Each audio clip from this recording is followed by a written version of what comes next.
دوستان درود و وقت شما بخیر.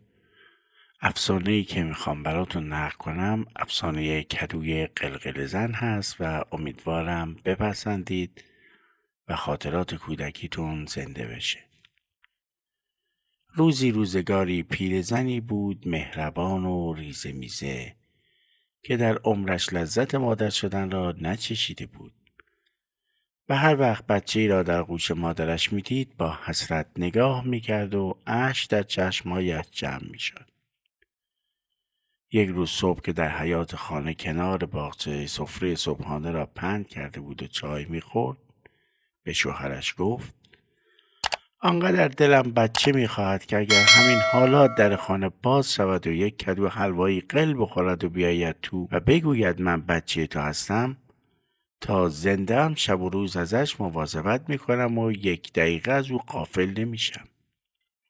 هنوز حرف او تمام نشده بود که در خانه باز شد و یک کدوی حلوایی قشنگ و خوشنقش و نگار وارد شد و قل خورد و قل خورد و جلو آمد و جلوتر آمد و خودش را چسباند به زانوی پیرزن و با صدای دخترانه گفت: مادر جان، بچه‌ای که منتظرش بودی من هستم. پیرزن آنقدر خوشحال شده بود که اشکش جاری شد.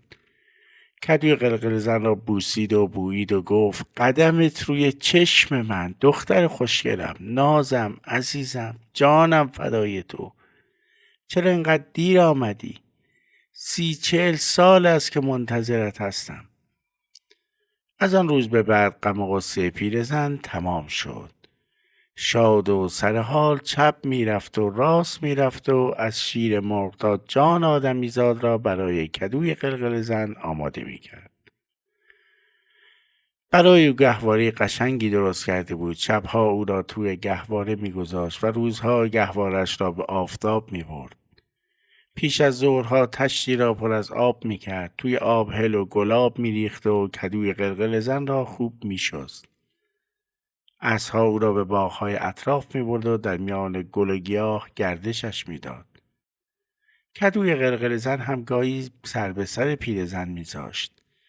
قل میخورد و میرفت پشت بوته‌ها قایم میشد. پیرزن همه جا را میگشت و دلواپس میشد و به گریه میافتاد و کدوی قلقل زن دلش میسوخت و از پشت بوته‌ها بیرون میدوید و توی بغل او میپرید و قاه قاه میخندید. روزها گذشت، هفته‌ها گذشت، ماهها گذشت و کدوی قلقل زن بزرگ و بزرگتر شد و روز به روز شادابتر و خوشبوتر میشد و رنگینتر.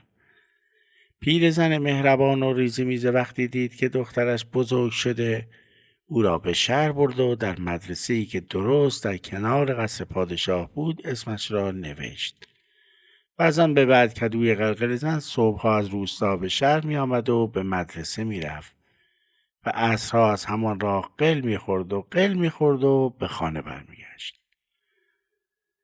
روزی از روزها پسر پادشاه که کنار پنجره قصر ایستاده بود و بچه‌های مدرسه را نگاه می‌کرد، چشمش افتاد به کدوی قلقل زن که قل می‌خورد و قل می‌خورد و از صف بچه‌های مدرسه بیرون آمد و وارد باغی روبروی قصر شد و کنار درخت انگور مکث کرد و چند دقیقه بعد دست‌های ظریفی از کدو درآمد و کم کم صاحب آن دست‌های ظریف، یعنی دختری بسیار قشنگ، از کدو بیرون آمد و خوشه انگوری را درخت چید و دانه دانه خورد.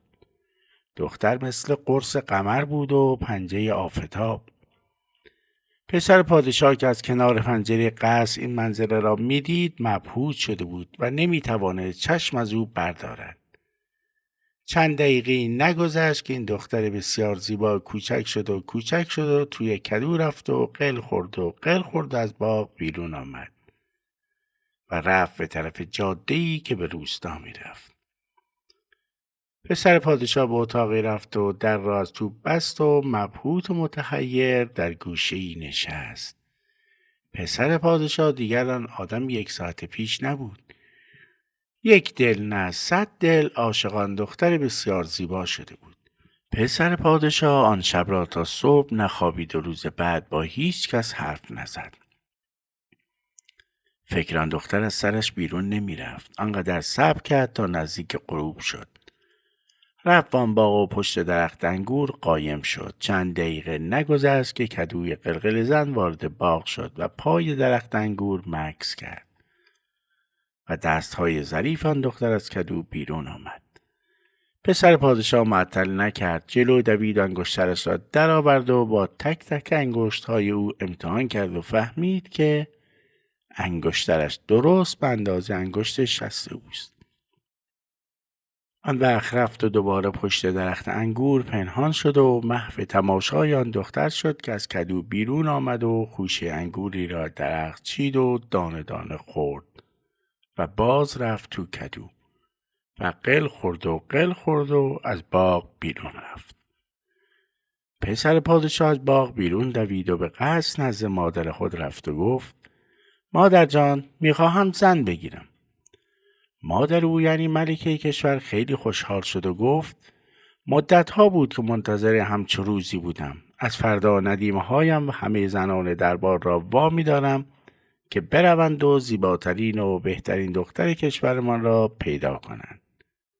پسر پادشاه گفت: مادر جان، من هر دختری را نمیپسندم. فقط دختری را میخواهم که انگشتر من به اندازه انگشت شست او باشد. ملکه فوراً یکی از ندیمه هایش را صدا زد و انگشتر پسرش را به او داد و گفت که به اتفاق زنان دربار بروند و در شهر و روستاهای اطراف بگردند و ببینند این انگشتر به اندازه انگشت شست کدام یک از آنهاست. ندیمه ملکی و زنان دربار از صبح روز بعد به راه افتادند و رفتند به تک تک خانه هایی که دختر دبه بخت داشتند و انگشتر را با انگشت شست آن دختر امتحان کردند. ولی هر جایی که می رفتند مایوس برمیگشتند و کم کم به فکر افتادند به روستاهای اطراف هم سری بزنند. به این خیال که شاید بعضی از بزرگان شهر با دخترانشان به اطراف مسافرت کرده باشند و این انگشتر به اندازه انگشت شست یکی از آن دخترها باشد. ولی از این رفت آمد هم نتیجه نگرفتند تا آنکه یک روز دم غروب به خانیان پیرزن مهربان ریز میزه رسیدند و در خانه او را زدند و پرسیدند که در آن خانه دختری هست؟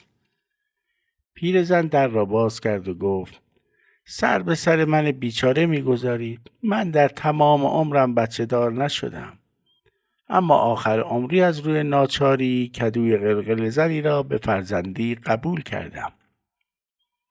ندیمه ملکه و زنان دربار که تا به حال همچو قصه عجیبی نشنیده بودند به خنده افتادند. اما همین که چشمشان به کدوی قلقل زن افتاد که در کنار پیرزن تا دم در آمده بود ساکت شدند و با تعجب به کدو نگاه میکردند که یک وقت دیدند دست ظریفی از کدو بیرون آمد و صدای دلنشین دختری را شنیدند که میگفت: حالا که تا اینجا آمده اید انگشتر را با انگشت من هم امتحان کنید. ندیمه ملکه جلو رفت، انگشتر را در انگشت شست او کرد و فریاد زد: مثل این که انگشتر را از اول برای انگشت شست کدوی قلقل زن ساختند. ندیمه ملکه و زنان درباری از روستا به شهر آمدند و رفتند به قصر ملکه و خبر دادند آن دختر را پیدا کردیم و حکایت آن پیرزن و کدوی قلقل زن را برای ملکه شرح دادند. ملکه پسرش را صدا زد و در کنار خود نشاند و داستان را برای او گفت. شاهزاده گفت: این همان دختری است که من میخواهم. و هرچه ملکه و زنان درباری او را نصیحت کردند فایده نداشت. میگفت: این همان دختری است که من میخواهم. قضیه را به پادشاه خبر دادند و او پسرش را صدا زد و به او نصیحت کرد و گفت: من میخواهم بهترین و قشنگترین دختر دنیا را برای تو بگیرم. تو میخواهی با یک کدو عروسی کنی؟ شاهزاده گفت: پدر جان، این همان دختری است که من میخواهم. چاره ای نبود. پادشاه و ملکه با عروسی پسرشان و کدوی قلقل زن موافقت کردند. به آن شرط که عروسی کاملا محرمانه باشد و این خبر به گوش کسی نرسد. شاهزاده قبول کرد و مقدمات مراسم عقد و عروسی فراهم شد و کدوی قلقل زن را به قصر آوردند. پادشاه و ملکه با چشم گریان و دل بریان به عروس آینده خود نگاه می‌کردند که یک وقت دیدند شاهزاده شمشیرش را کشید و بالای سر کدوی قلقل زن ایستاد و فریاد زد: دختر زیبا، از کدو بیرون بیا! و چند لحظه نگذشت که آن دختر بسیار زیبا که مثل قرص قمر بود و پنجه آفتاب از پوستش بیرون آمد. پادشاه و ملکه و زنان درباری از تماشای آن همه طنازی و زیبایی سیر نمی شدند. پادشاه و ملکه انقدر خوشحال شده بودند که دستور دادند چند نفر بروند و آن پیرزن مهربان و ریزمیزه را به دربار بیاورند و با حضور او 7 شب و 7 روز جشن بود و بزن بکوب.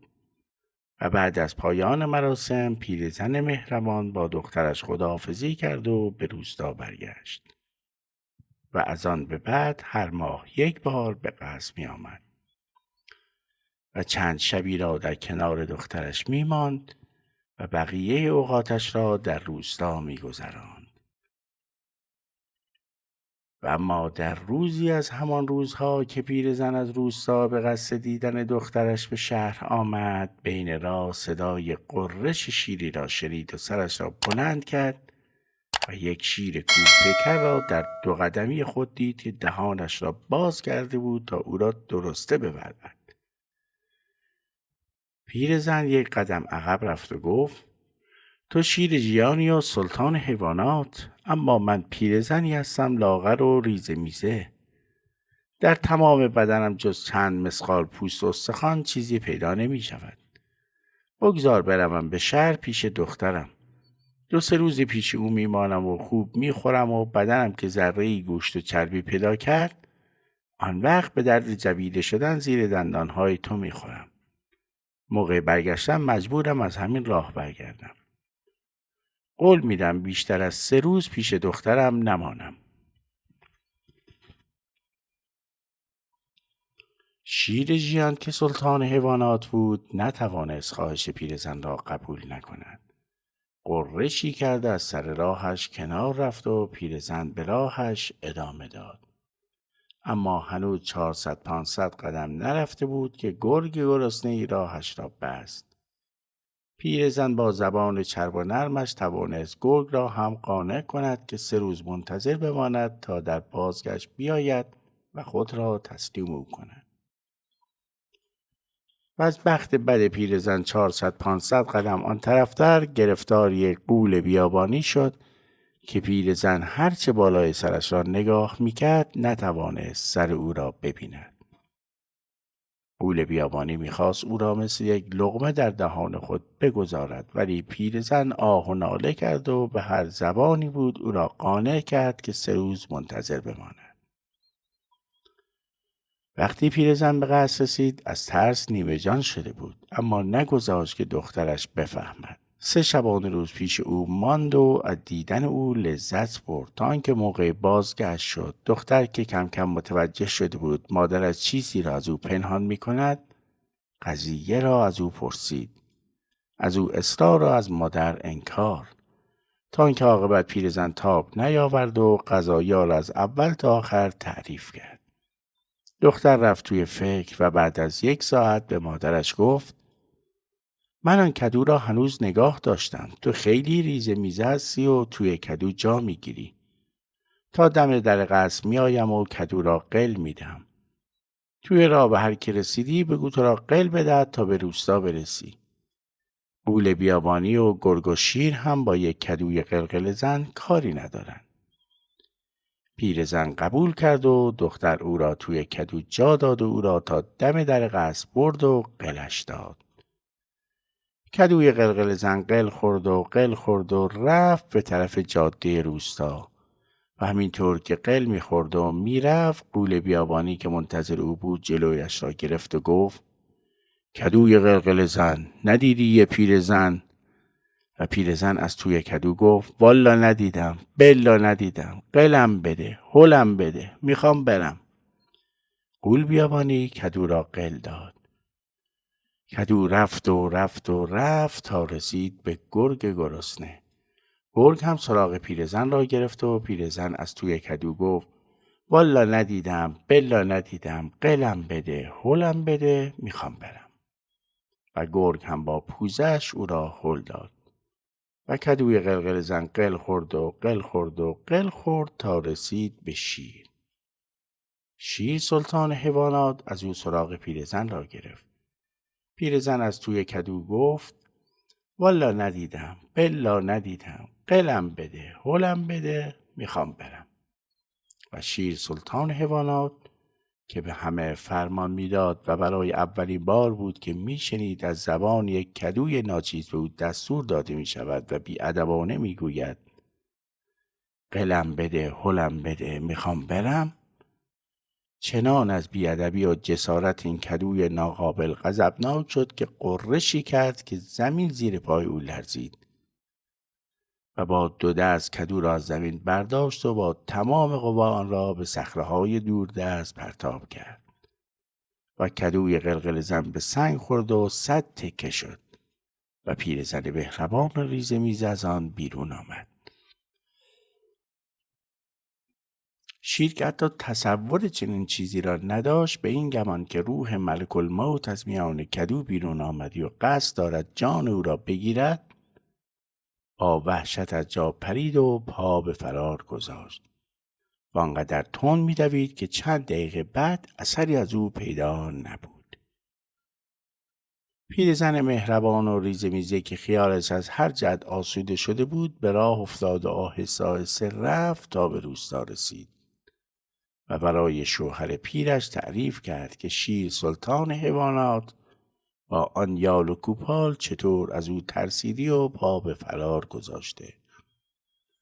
و هر دو آنقدر خندیدند که فک‌های بینندانشان به هم می‌خورد و صدای خندهشان تا خانه همسایه می‌رفت. دوستان، قصه ما به سر رسید. امیدواریم که قصه های شما هم به سر برسه. حق یارتان.